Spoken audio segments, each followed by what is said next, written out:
हाँ बच्चे, राधे राधे, जय श्री कृष्णा।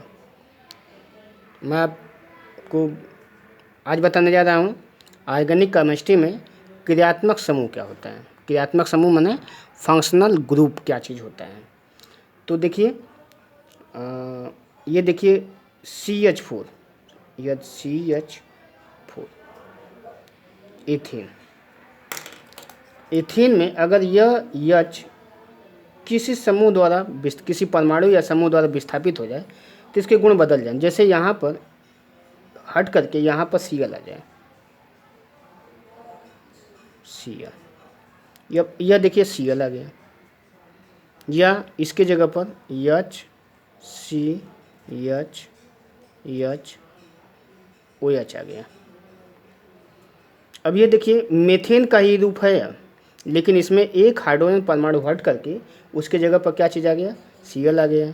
उसी H के विस्थापित होकर के क्या बन गया, OH आ गया। यहाँ पर H C H H CHO यहाँ पर आ गया। देखिए CHO आ गया, H C H H, यहाँ पर NH2 आ गया। तो वे परमाणु या परमाणु समूह जो किसी कार्बनिक यौगिक के रासायनिक गुणों के लिए उत्तरदायी होता है। कार्बनिक यौगिक में वे परमाणु या परमाणु समूह जो उनके रासायनिक गुणों के लिए उत्तरदायी होता है उन्हें कहते हैं क्रियात्मक समूह। अब यहाँ पर इसमें ये मेथिल क्लोराइड है, ठीक, मेथिल क्लोराइड, इसमें क्रियात्मक समूह क्या है, Cl है। इसमें क्रियात्मक समूह क्या चीज़ है, CHO है। इसमें क्रियात्मक समूह क्या है, OH है। इसमें क्रियात्मक समूह NH2 है। अब इसको ऐसे बना दें, यौगिक हम लिख रहे हैं, यह यौगिक है और यह क्रियात्मक समूह है, ठीक। ये यौगिक है, कंपाउंड है, और ये फंक्शनल ग्रुप है, ठीक। हम लिखने जा रहे हैं यहाँ पहला वाला, यही मेथिल क्लोराइड CH3Cl। इसमें आप जान गए होंगे इसमें क्या चीज़ है, फंक्शनल ग्रुप Cl है। क्रियात्मक समूह क्या चीज़ है, Cl है। इसी तरह से CH3Cl, इसमें क्या चीज़ है, साइनाइड है CH। अब इसी को थोड़ा आगे बढ़ा करें, C2H5OH। बाकी तो ये है C2H5 कार्बनिक भाग है, OH इसमें क्रियात्मक समूह हुआ। C2H5CHO, इसमें CHO क्या चीज़ है, क्रियात्मक समूह, ठीक। CH3COOH, यह क्या चीज़ है, COOH, यह भी क्रियात्मक समूह हुआ। इसको कहते हैं क्लोरो समूह, क्लोरो। इसे कहते हैं साइनो, इसे कहते हैं alcohol group, chloro cyano alcohol होता है,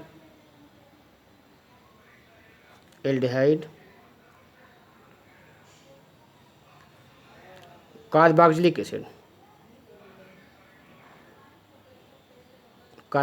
एसिड ग्रुप। इस ग्रुप का नाम है अलग अलग नाम, इसका नाम क्लोरो समूह, इसका नाम है साइनो समूह, इसका नाम है एल्कोहल समूह, इसका नाम है एल्डिहाइड समूह, इसका नाम है कार्बोक्सिलिक समूह, सही। तो क्रियात्मक समूह यही है। अब जैसे मान लो कुछ भी ना हो तो क्रियात्मक समूह जैसे यह, अब इसमें भी आप पूछ सकते हैं, तो आपके दिमाग में ऐसा होगा कि इसमें कौन सा समूह है, देखिए एथिलीन।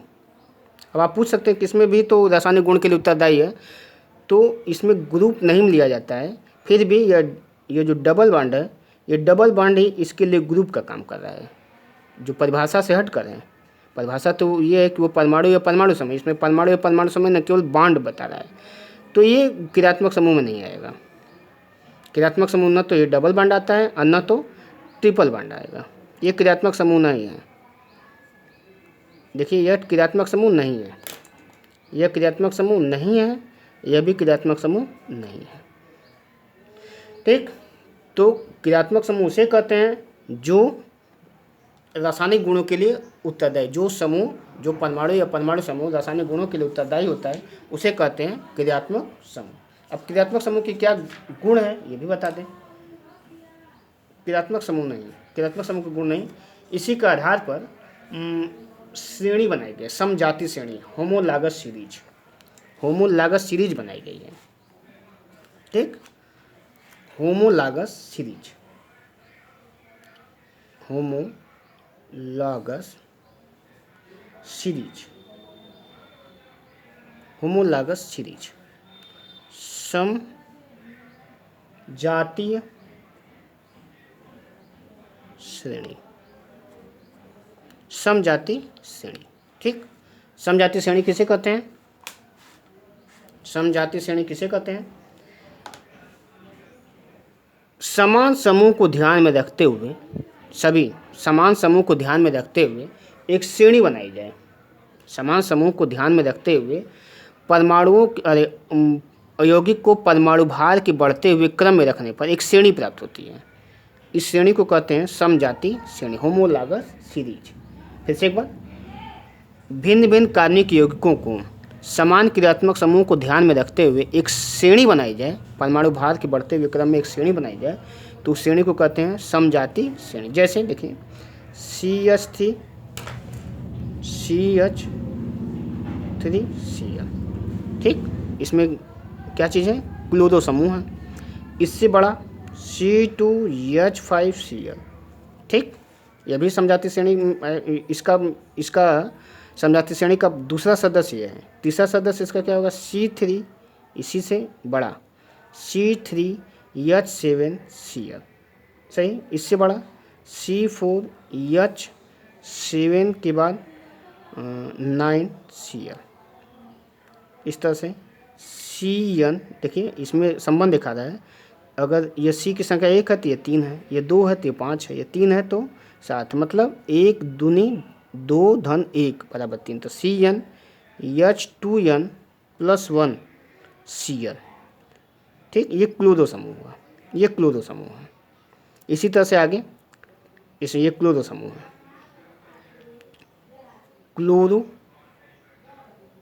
क्लोरो एल्केन इसके कहते हैं, क्लोरो एल्केन का ये है सबसे छोटा यौगिक क्या है? क्लोरो एल्केन का, इस श्रेणी का सबसे छोटा यौगिक CH3Cl है। इससे बड़ा C2H5Cl है, इससे बड़ा C3H7Cl है, इससे बड़ा C4H9Cl है। इसको कहते हैं मेथिल क्लोरोमेथेन, इसका नाम है क्लोरोमेथेन, इसका नाम है क्लोरोएथेन, इसका नाम है क्लोरोप्रोपेन, इसका नाम है क्लोरोब्यूटेन। इसी तरह बढ़ता जाएगा। अब इसी तरह एल्कोहल को बता दे रहे हैं। एल्कोहल में एल्कोहल सीरीज में क्या चीज़ है? CH3OH, सही, CH3OH, इससे बड़ा C2H5OH, C3H7OH, C4H10 नहीं, C4H9OH, बढ़ते बढ़ते CnH2n + 1 OH, सही।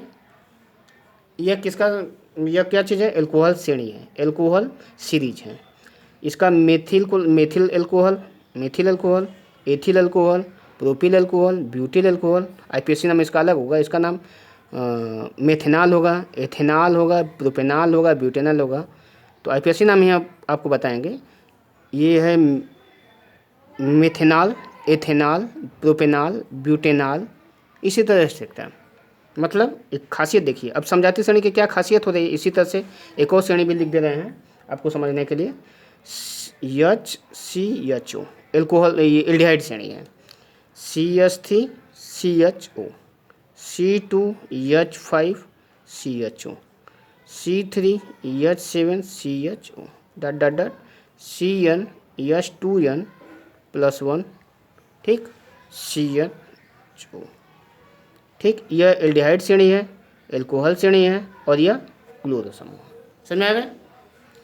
तो समजाति श्रेणी की क्या खासियत है? पहला खासियत क्या चीज़ है कि इसमें क्रियात्मक समूह एक ही होते हैं, फंक्शनल ग्रुप एक ही जुड़े होते हैं। इस श्रेणी के खासियत यही है कि एक ही तरह के क्रियात्मक समूह सब में जुड़े होते हैं। इस श्रेणी के सभी सदस्यों में एक ही तरह का क्रियात्मक समूह जुड़ा होता है। दूसरा क्या चीज़ है, देखिए इसमें Cl है क्रियात्मक समूह, इसमें OH क्रियात्मक समूह है, इसमें CHO क्रियात्मक समूह है। सही। दो सदस्यों क्रियात्मक होमोलॉगस सीरीज के दो सदस्यों के बीच में इससे बड़ा यह है, इससे बड़ा यह है, इसमें इससे बड़ा है। अब इसमें देखिए इससे कितना बड़ा है, इसमें क्या जोड़ दें तो यह आ जाएगा CH2 जोड़ देंगे। देखिए C एक बढ़ गया, H दो बढ़ गया है, तो CH2 बढ़ेगा तो यह आ जाएगा CH2 का, माने दो क्रमागत सदस्यों के बीच में CH2 का अंतर होता है। देखिए इसमें CH2 जोड़ देंगे तो यह आ जाएगा, इसमें CH2 जोड़ देंगे तो यह आ जाएगा, है कि नहीं। इसी तरह बढ़ता चला, इसमें भी देख लीजिए, इसमें भी CH3OH है, इसमें CH2 जोड़ देंगे CH2, देखिए CH2 जोड़ देंगे तो C2 हो जाएगा, H5 हो जाएगा। तो क्रियात्मक समूह के दो क्रमागत सदस्यों के बीच में CH2 का अंतर होता है, इसमें भी CH2 का अंतर है। CH2 परमाणु अणुभार के आधार पर देखा जाए तो अणुभार के आधार पर इसका अणुभार इसके अणुभार में घटाएंगे अगर तो C का 12 होगा, IH का 2, तो 12 2 14, ठीक, 14 का अंतर होगा। एक परमाणु से दूसरे परमाणु में 14 का अंतर होता है। एक क्रमागत सदस्यों में परमाणु का अणुभारों में समजातीय श्रेणी के दो क्रमागत सदस्यों के अणुभारों में 14 का अंतर होता है, 14 का अंतर होता है, ठीक। फिर से एक बार इसको लिख कर बता दें आपको। समजातीय श्रेणी की पहली खासियत क्या है, समजातीय श्रेणी की विशेषताएं में बता दें। पहली विशेषता क्या है, समजातीय श्रेणी में क्या विशेषता है, पहली विशेषता दो क्रमागत सदस्यों के बीच CH2 का अंतर हो, CH2 का अंतर होता है, अंतर होता है, ठीक। दो क्रमागत सदस्यों के बीच में कितने का अंतर होता है, CH2 का अंतर होता है। दूसरा, सजातीय श्रेणी के दो क्रमागत सदस्यों के बीच में अणुभार में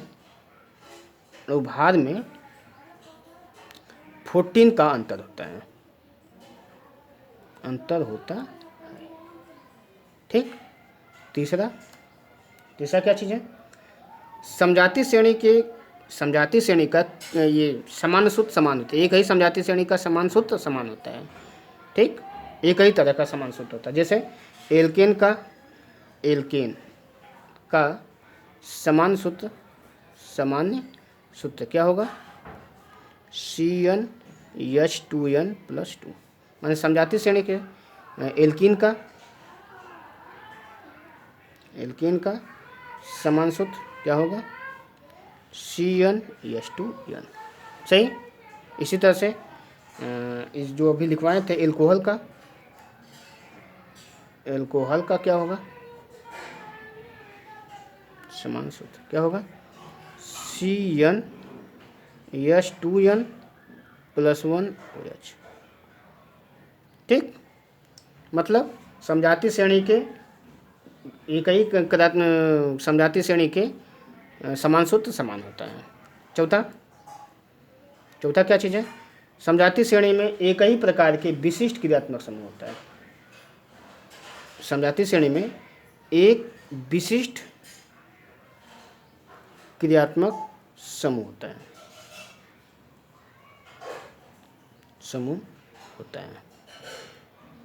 है कि नहीं। देखिए इसमें एल्केन में क्या चीज़ होगा, उसमें कार्बन के बीच में एकल बंध होते हैं। क्रियात्मक समूह को मैं बता चुका हूँ, उसको क्रियात्मक समूह नहीं लिया जाता है। एल्कोहल में क्या क्रियात्मक समूह होता है, OH होता है। एल्डिहाइड में बताएं हैं आपको, एल्डिहाइड में CHO होता है, ठीक। और एक जो अंतिम वाली बात है, इसमें क्रम से अणुभार के क्रम में मतलब सबसे छोटा सबसे पहले देखिए, सबसे छोटा सबसे पहले है, उससे बड़ा उससे है, उससे बड़ा यह है, उससे बड़ा है।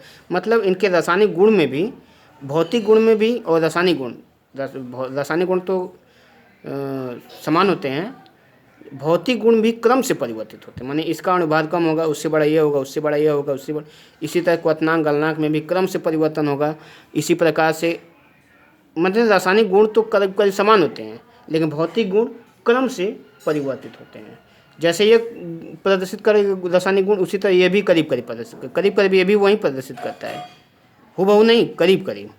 तो रासायनिक गुण लगभग समान होते हैं और भौतिक गुण क्रम से परिवर्तित होते रहते हैं। ये पांचवा गुण है, सही। ये पांचवा रासायनिक गुण, इनके रासायनिक गुण लगभग समान होते हैं, सही। तो समझ में आ गया होगा। दो चीज़ आपको आज बताए हैं। पहला क्या चीज़, क्रियात्मक समूह और क्रियात्मक समजातीय श्रेणी और समजातीय श्रेणी के लक्षण, समजातीय श्रेणी के लक्षण, ठीक। समजातीय श्रेणी के लक्षण क्या था, समजातीय श्रेणी के लक्षण में ये है, समजातीय श्रेणी के लक्षण, सही ना। समजातीय श्रेणी के लक्षण, ये दो चीज़ बता चुका हूँ, एक क्रियात्मक समूह, होमोलॉगस सीरीज, और समजातीय श्रेणी के लक्षण। अब ये वीडियो बंद कर रहे हैं। आगे वीडियो में फिर कार्बनिक यौगिक के नाम तंत्र रहेगा, यानी IPSC नाम रहेगा। ये बहुत इंपॉर्टेंट भाग रहेगा पूरा सीरीज इसका जो है। एल्केन का अलग वीडियो डालेंगे, एल्काइन का अलग वीडियो डालेंगे, माने अलग अलग वीडियो बना कर हम इसका डालेंगे, ठीक। तो आप ध्यान रखिए और हमारे वीडियो को सब्सक्राइब भी करते रहिए। राधे राधे, जय श्री कृष्ण।